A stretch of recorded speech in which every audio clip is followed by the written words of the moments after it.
Welcome again. I am Manal Zainuddin, the founder of O.R.B.I.T.S Development Code, a transdisciplinary approach for conscious learning and being.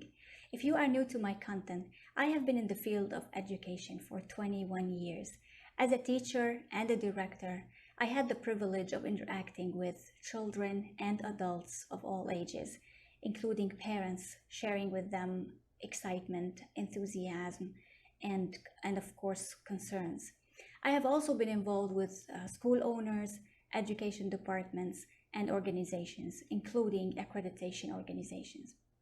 But above all, I was an active member in that learning community, which everyone refers to as school, but I usually call it a learning community, and my family, my private community as well.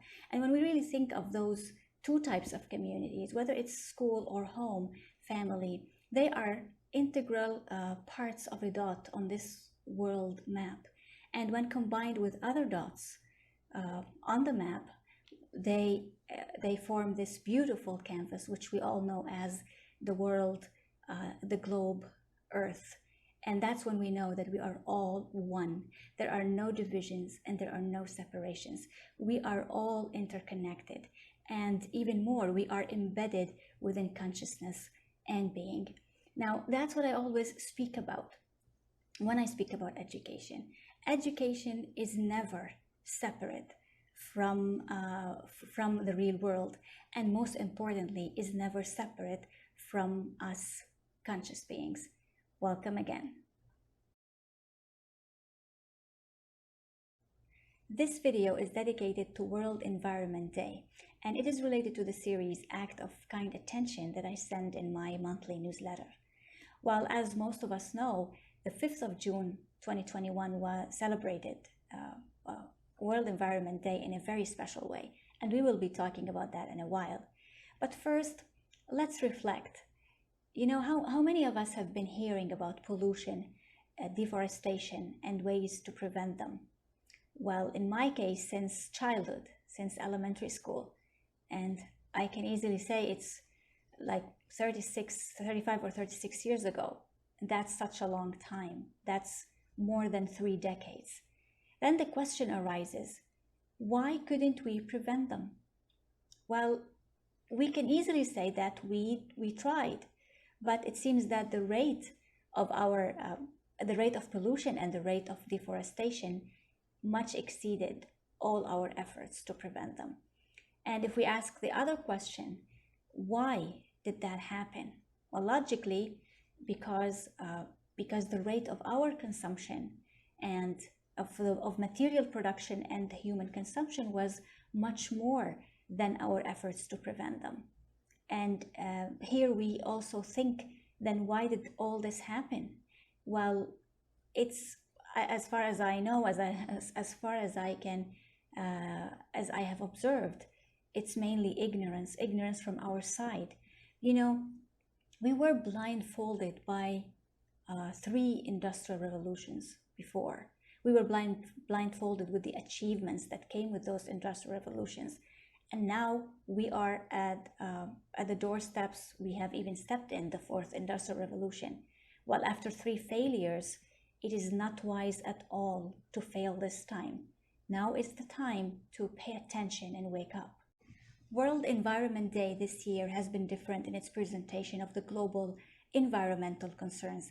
On the 3rd of June 2021, a 56-page report titled Ecosystem Restoration for People, Nature and Climate was issued by the United Nations Environment Program, UNEP, and the Food and Agriculture Organization, the FAO.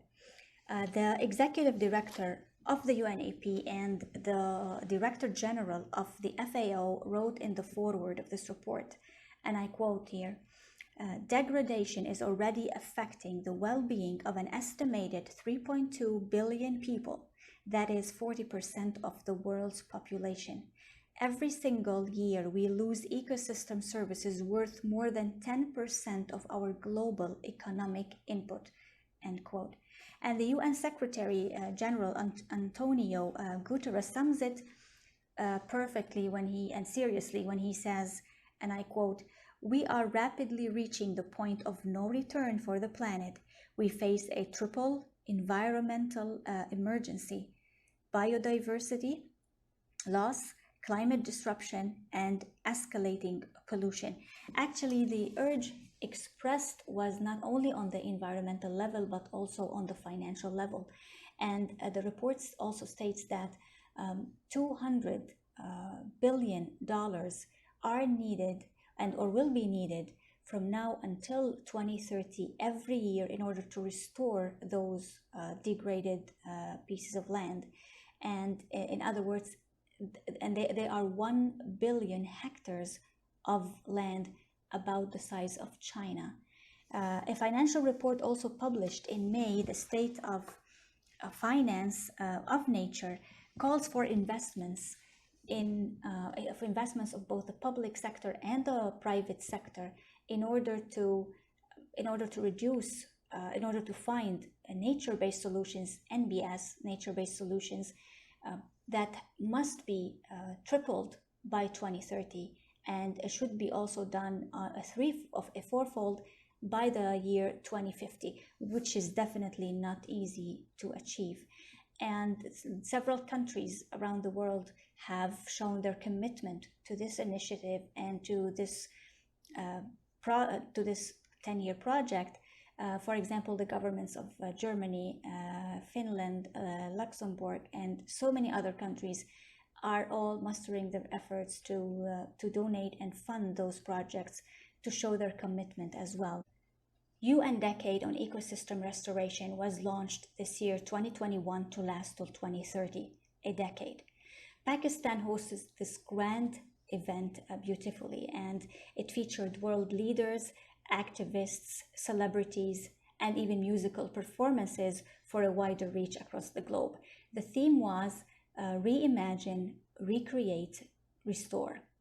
There was another call for the youth as well from the UN in collaboration with the UN Department for Global Communication, and also it featured youth from different sectors in the community, mainly social entrepreneurs, social activists as well, and leaders, and all types of young activists.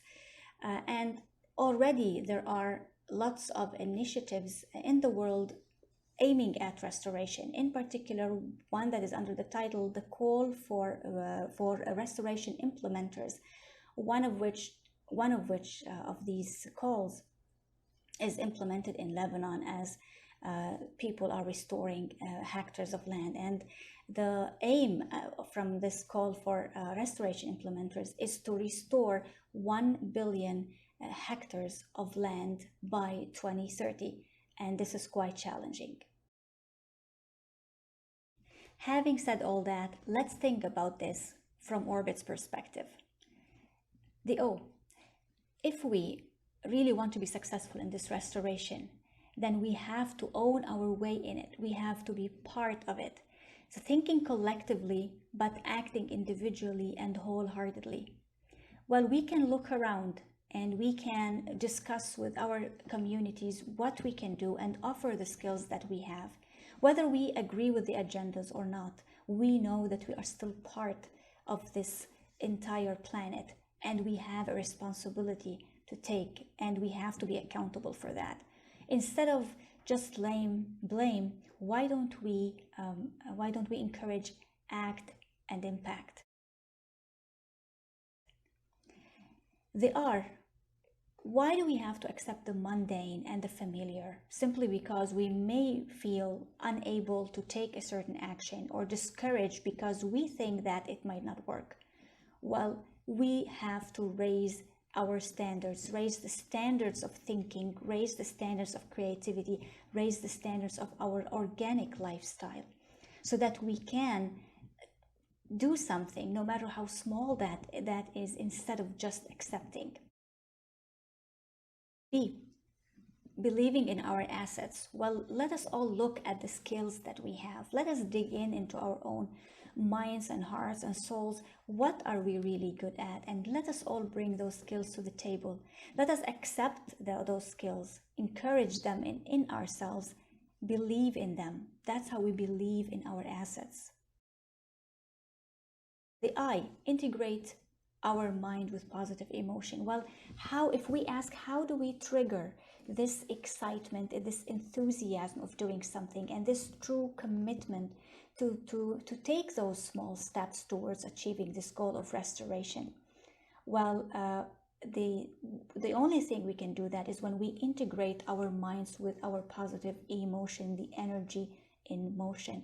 And I speak about that thoroughly in my podcast, episode 5, when I speak about sustainability competition.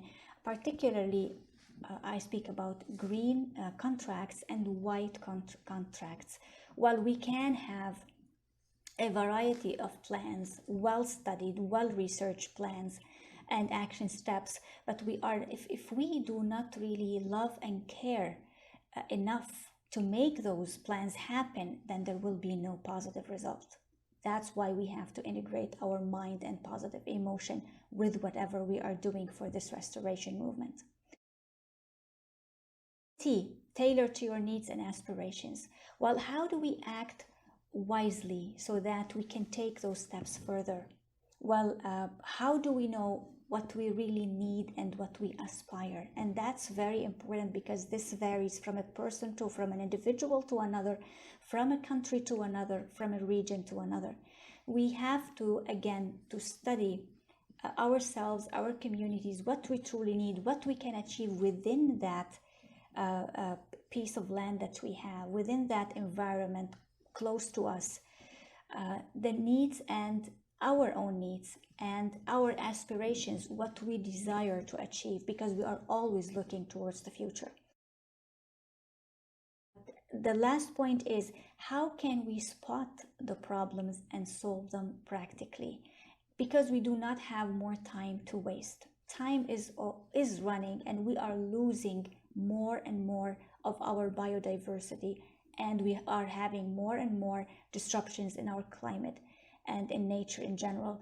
So, for example, agroforestry is very helpful. If you know agroforestry, which is the management and integration of agriculture and forestry, which means not handling them or managing them separately. And agriculture and the forest, including livestock most of the time, when we are able to manage that, then we are saving so much time. It has a triple-fold effect. And according to the United Nations Environment Program, they say that agroforestry alone can increase food production for 1.3 billion people on Earth, which is amazing.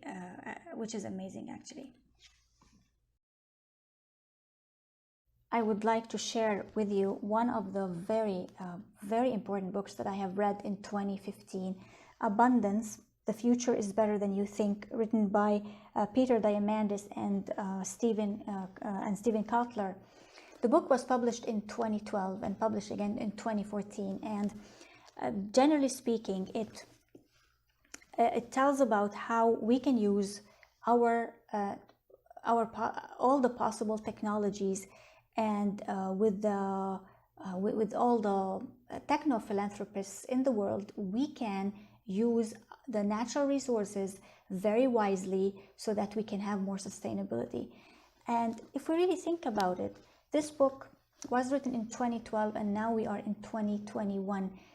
The book has statistics, and it has charts, and it has researches, so it is science-based, actually. And what is really disappointing is, why don't we consider those resources and those researches and try to design those action plans, implement them, and evaluate them until we reach a desired result. Both of them write, imagine a world of 9 billion people with clean water, nutritious food, affordable housing, personalized education, top-tier medical care, and non-polluting, ubiquitous in energy. Building this better world is humanity's grandest challenge. What follows is the story of how we can rise to meet it. And unfortunately, we did not rise to meet it. The world has been deteriorating, and the book was written 9 years ago. What could have been done in 9 years? Well, so much. So, coming back to the triple environmental emergency, which is the biodiversity, climate disruption, and escalating pollution, and thinking about in what the UN says in the report, we have to invest $8.1 trillion and an investment rate of 536 billion US dollars per year, so that we can restore and maintain our environment. Well, what is the point of misusing our natural resources and damaging our natural resources to earn money, and then after that use this money to restore it and pay billions and trillions of dollars? Well, I find this very unwise. We need much more than just campaigns. We need more than just committees, steering committees, and we also need more than just boards, decision makers. We need more than just funding and more than agendas. What we really need is true awareness. What we really need is a belief in our assets and in a belief in what we can do, not only collectively but also individually and wholeheartedly. We need conscious learning and being. So let's nurture conscious learning and being. Happy World Environment Day.